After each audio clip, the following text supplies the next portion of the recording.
The interview was being done in 2007, roughly 5 years after the Godhra Ahmedabad killings had happened. And I said to myself, obviously, this subject has to be raised. But equally obviously, I don't want to make a meal of it. So I said to myself, when should I raise it?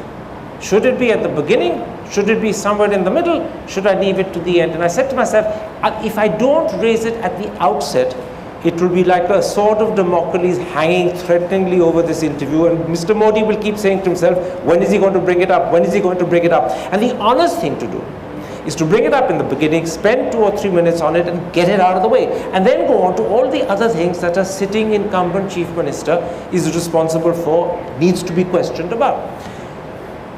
Arguably, the first question is what made the problem, and perhaps with maturity and a bit of hindsight, I could have phrased it a bit more delicately.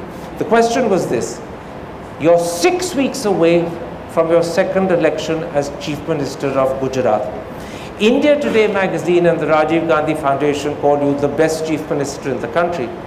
But over 100 million Muslims look upon you as a mass murderer. Do you have an image problem?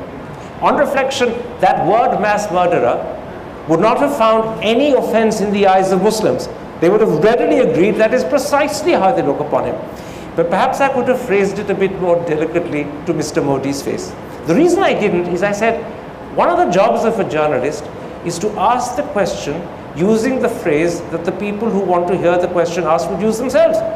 And the Muslims do look upon him in this way. It's about time he realized this, so let me put it in the hardest possible way.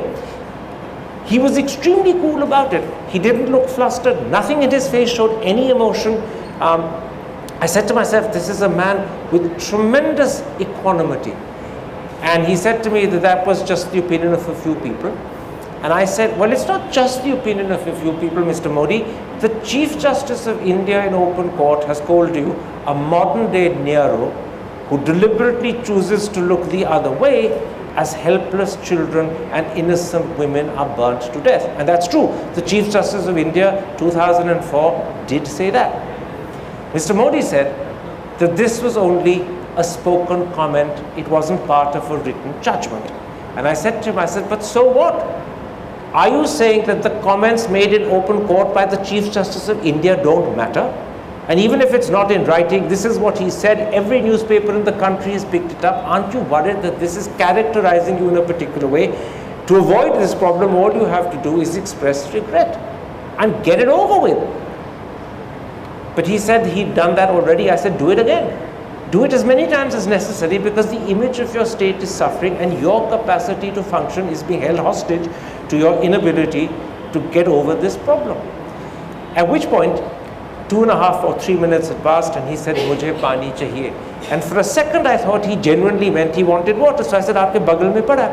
But he began to take off his mic, and his words were, and I'm recalling this from memory, so forgive me if I'm not completely accurate, but he says, "Hamari dosti bani rahe. You came with your impression, you're welcome to your impression. Hamari dosti bani rahe, but I don't want to do the interview." He was with me thereafter for at least an hour, and he was incredibly hospitable. I want to underline that for everyone. During that next 1 hour, he gave me tea, he gave me mithai, he gave me dhokla. I spent my entire time trying to persuade him to change his mind and do the interview. I said to him that if you want, I'm happy to put those questions about Gujarat at the end, if that would make you more comfortable.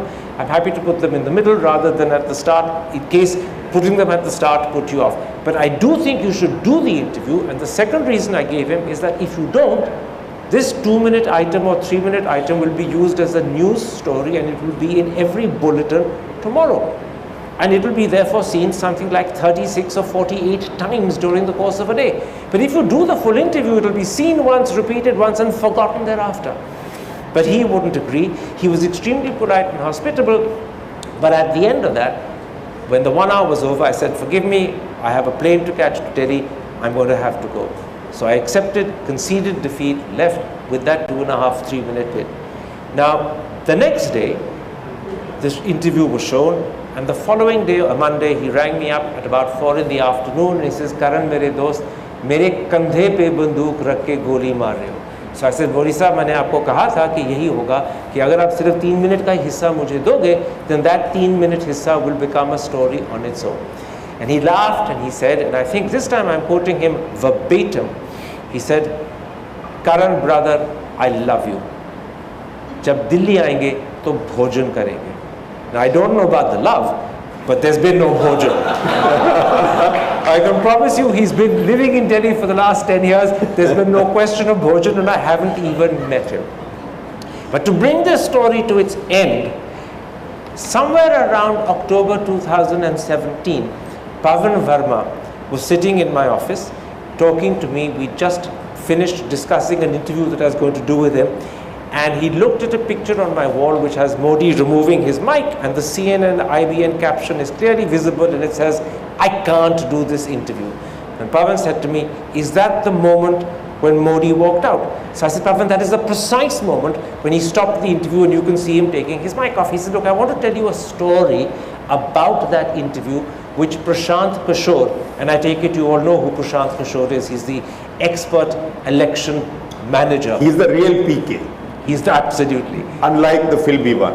And he said, Pavan said to me, "Prashant Kishore told me that we made Modi watch that 2-minute, 3-minute interview 20 or 30 times because they wanted Modi to learn from the interview how to handle awkward questions. And they felt that in the critical run-up to the 2014 election, he might face such moments again. He needs to know from experience how to handle."